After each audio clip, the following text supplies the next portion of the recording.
யாரது? யாரது?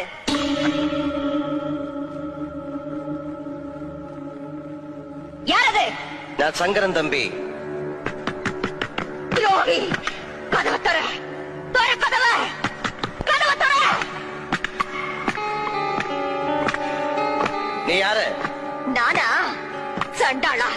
என்னையா யாருன்னு கேக்குற? நான் தான் நாகவல்லி. எதுக்காக வந்தேன்? உன்னை கொல்றதுக்கு, உன்னை கொன்னு உன் ரத்தத்தை குடிக்கிறதுக்கு. கதவை தர! உன்னால என்ன கொல்ல முடியாது நாகவல்லி? கொல்லுவேன், கண்டிப்பா கொல்லுவேன். வரப்போற துர்காஷ்டமி அன்னைக்கு நான் உன்னை கொல்லுவேன்.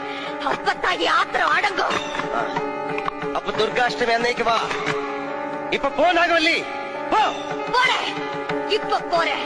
நிச்சயமா திரும்பி வருவேன். உன்னை கொல்வேன், உன் ரத்தத்தை குடிப்பேன்.